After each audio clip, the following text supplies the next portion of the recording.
Very good morning, dear students. I am Neha Raghuvanshi, the Assistant Professor of Kharda Degree College. Now, today we are going to discuss the pronoun and the kinds of the pronoun. As you know that in our first part, we have already completed the pronoun introduction and its four types like personal pronoun, reflexive pronoun, emphatic pronoun and indefinite pronoun. Okay तो हमने ये four types already हमने cover कर लिए थे हमारे first part में and I hope that you have already understood the things and these the difference between the emphatic and reflexive pronoun is also clear to you. So now in this today's video we are going to discuss the some rest of the kinds of the pronoun. Okay, तो मैं आज जो fifth point है हमारा जो fifth category है pronoun में मैं वहां से स्टार्ट करती हूँ. That is our relative pronoun. Okay, till the indefinite pronoun we had completed already in our first part first video. तो आप वहां वो फर्स्ट वीडियो में आप रिफर कीजिए. ओके, सो आज हम बात करते हैं रिलेटिव प्रोनाउन पे. What is the relative pronoun? Relative pronoun is nothing but this is the words. Okay, relative pronoun is one which is used to refer the noun mentioned previously or whether they are people, place, things, animals or ideas. It means relative pronoun वो होते हैं हमारे जो sentence में जो हमारा noun होता है. Okay, which refers to the noun, जो नाउन को रिफर करते हैं mentioned previously, जो हम ऑलरेडी मेंशन कर चुके हैं हमारे सेंटेंस में, उस नाउन को ये प्रेफर करते हैं या हम कह सकते हैं जो रिलेशन बताते हैं. They are the people, they might be means anything like the people, the place, the things, animals और ideas. Relative pronoun can be used to join the sentence. This line is very very important कि relative pronoun जो है just 1 minute, we can say the relative pronoun are used to join the two sentences. Two sentences को अगर हमें join करना है तो वो हम कैसे करते हैं? By the use of the relative pronoun. For example, some identifiers are there like who, whom, which, what, whomever, whichever and whoever. Okay, ये कुछ identifiers है. These are the some examples. If you can see such words in the examples, so easily you can identify it कि these are your relative pronoun. Who, whom, which, what, whoever, whomever and whichever. Okay, इन्हें हम places के लिए, people के लिए और things के लिए हम लोग रिफर करते हैं. तो this line is very important कि रिलेटिव प्रोनाउन जो होते हैं it is generally used to join the two sentences and it refers to the noun which we have already used previously in the sentences. Okay, so students just look at the some sentence, some examples of the relative pronoun. Like my first example that this is the place where we met. Okay, this is the place where we met. So you can see here the place, है ना. ये जो word है हमारा place, ये हमारे मतलब ये किसी स्थान को बता रहा है, किसी पर्टिकुलर प्लेस की हम बात कर रहे हैं. वेयर वी मेट, तो हमने यहाँ पे रिलेटिव प्रोनाउन यूज किया है वेयर. ओके, तो ये वेयर क्या रिफर करता है? वेयर यहाँ पे प्लेस को रिफर कर रहा है. Okay, this where is refers to the place, मतलब स्थान को, किसी जगह को रिफर कर रहा है. तो ये जो है प्लेस क्या है? हमारा नाउन है. This is our noun. तो नाउन जो ऑलरेडी हम यूज कर चुके हैं, just we use before it, ये उससे हमें एक रिलेशन बता रहा है. ओके, तो वेयर हमने यूज किया है यहाँ पे प्लेस के लिए जो उसे रिफर करता है. That is why it is a relative pronoun. Like in the second sentence आप देखेंगे, you can choose one person whomever you like. Okay, you can choose one person. तो पर्सन क्या है? What is the person? Person is our noun. This is our noun. ये हमारा common noun हो गया.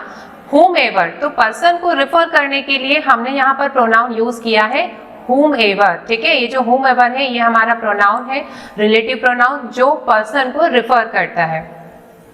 Like in the third sentence में आप देखेंगे, The girl who is cooking food is my sister. Okay, लड़की जो खाना बना रही है, जो फूड कुक कर रही है is my sister. So here what is the relative pronoun? Who. Okay, who आपका क्या है? Relative pronoun. This is your relative pronoun. और ये मैंने किसके किसे रिफर कर रहा है? ये it refers to the girl. ये गर्ल को रिफर कर रहा है. Okay, because girl is our noun. तो नाउन हमने ऑलरेडी यूज कर लिया है और नाउन की ही जस्ट बाद में आप रिलेटिव प्रोनाउन यूज करते हैं जो उस नाउन को क्या करता है? रिफर करता है. Clear? Now my next sentence, this is the car. Again, this is the car which I purchased for rupees 10 lakhs. Okay, ये पूरा सेंटेंस है. This is the car. तो कार आपका क्या है यहाँ पे? नाउन है. ओके, अब मैंने कार मतलब हमारा कॉमन नाउन है. तो this is the car and which, मैं यहाँ पे विच यूज कर रही हूँ जो मेरे उस नाउन को रिफर करता है, जो कार को यहाँ पे रिफर कर रहा है. Okay, so it is our relative pronoun. और आप देखोगे ये दोनों सेंटेंसेस को क्या कर रहे हैं हम यहाँ पे, with help of the relative pronoun we can join it. Okay, आप यहाँ पर ज्वाइन कर रहे हो. So I hope with the sentences it is more clear to you. Now we come to our next category, that is demonstrative pronoun. What is the demonstrative pronoun? See, what are the demonstrative? The demonstrative pronoun indicates that the object that we try to describe or tell you the specific distance near or far of the object. जब भी whenever we look at a specific object, जब भी आप किसी object को describe करना चाहते हो, आप किसी ऑब्जेक्ट के बारे में कुछ बता रहे हो, कुछ इन्फॉर्मेशन को दे रहे हो, आप डिस्क्राइब कर रहे हो. ओके, तो हम कौन से प्रोनाउन को यूज करते हैं? डेमोन्स्ट्रेटिव प्रोनाउन का मतलब ये इंडिकेटर्स होते हैं जो हमारे ऑब्जेक्ट को इंडिकेट करते हैं. मीन्स नियर और फार. आप यहाँ पे देखोगे मैंने ये दो वर्ड्स यहाँ पे आपके यूज किए हैं, that is near or far. It tells that how the object is near from you and how the object is far from you. Object आपसे कितना पास है और ऑब्जेक्ट आपसे कितना दूर है. ओके, सो सम इंडिकेटर वर्ड्स भी हैं यहाँ पे जो आपको बताते हैं. लाइक सी योर ऑब्जेक्ट, आप जो भी आपका ऑब्जेक्ट है आप यहाँ पे सिंगुलर और प्लूरल के सेंस में आप यूज कर रहे हो. नियर, अगर आपका ऑब्जेक्ट आपसे बहुत ज्यादा पास है ना, नियर है, तो अगर सिंगुलर है तो आप उस केस में क्या यूज करोगे? दिस. सपोज ये मेरे पास मोबाइल रखा है तो मैं कहूंगी दिस इज द मोबाइल, क्योंकि ये मेरे बहुत ही क्लोज है, मेरे पास है. तो यहाँ पर हम डिस्टेंस के अकॉर्डिंगली भी रिफर करते हैं. प्लूरल, अगर प्लूरल के सेंस में हम यूज कर रहे हैं, डिस्क्राइब कर रहे हैं अपने ऑब्जेक्ट को, तो आप यहाँ पे वर्ड यूज करोगे दीज. ओके, ये दोनों word this and these we use generally in the case of singular and the plural when our object is near from us. और फार आपको कब यूज करना है? when the object is far away from you. When your object is far away from you, which object you are going to describe. Singular के case में आप कहोगे that, okay, and plural के case में आप कहोगे those. So let's take in some example with these indicators. हम ये जो indicators है हमारे जो object को indicate करते हैं, हम कुछ sentence देख लेते हैं. Okay. So our first sentence is that this is a mango. तो this यहाँ पे जो है मैंने singular के केस में यूज किया है because the mango is very near, बहुत ज़्यादा पास है. mango is our object, तो वो हमारे पास है, इसलिए हम बोलेंगे this is a mango. Okay. Second example आप देखोगे, सेकेंड में क्या है? These are my books.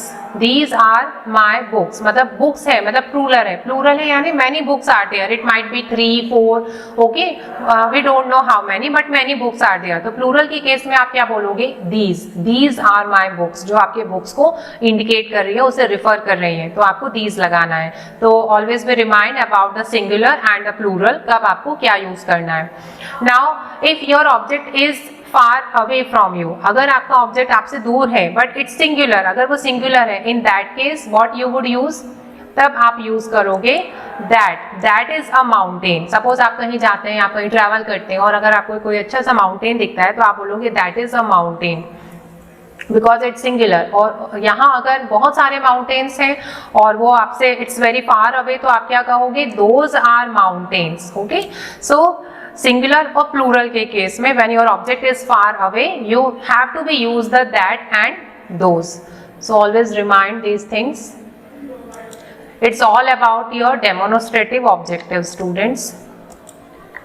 Second, next category is the interrogative pronoun. हमारे interrogative pronoun क्या होते हैं? See, interrogative pronouns are the pronouns that we use generally for asking the question. जब आप क्वेश्चन करते हो, आप किसी से कोई सवाल पूछते हो, you ask the question simply, that is your interrogative pronoun, in which you use the WH words. WH words like what, who, which, whose, whom. All these words we use for ask the question. First example, let's take the example. Who is there? वहाँ कौन है? So you can see, मैंने underline किया है यहाँ पे, the word which is underline who, it who मतलब वहाँ कौन है, आप क्वेश्चन कर रहे हो, तो this is the interrogative pronoun. Second, what do you want, तुम क्या चाहते हो, what भी क्या है यहाँ पे, interrogative pronoun. which is your favorite color, again the which is your interrogative pronoun. So all these are your interrogative pronoun. We use it generally to ask the questions. whom did you see, तुमने किसे देखा. okay, so all these are called the WH words which generally we prefer to ask the questions from someone.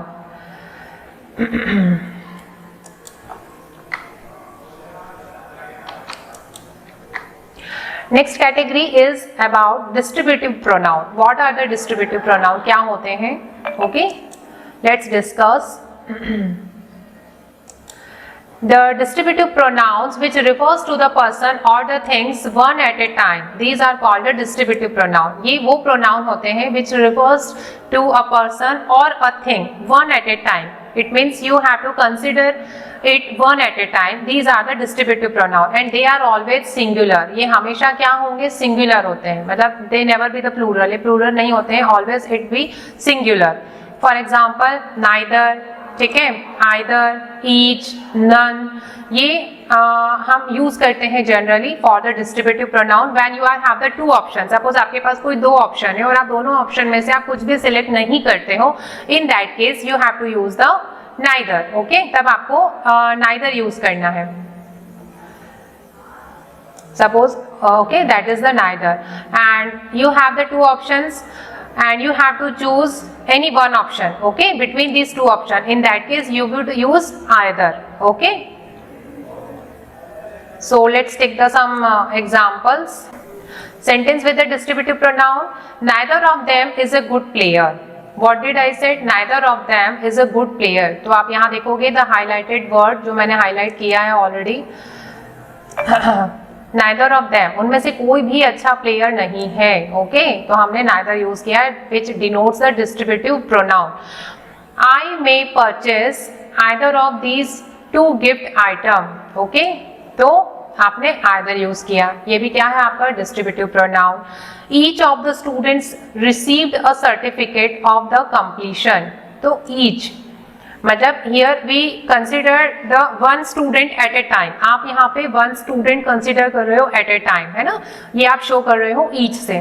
तो each of the students received, तो each क्या है यहाँ पर, distributive pronoun. तो distributive pronoun it might be refer to a thing और to a person one at a time and these are the singular. Basically it's about distributive pronoun. Okay, the next category that is the possessive pronoun. Possessive pronoun क्या होता है? So let's see.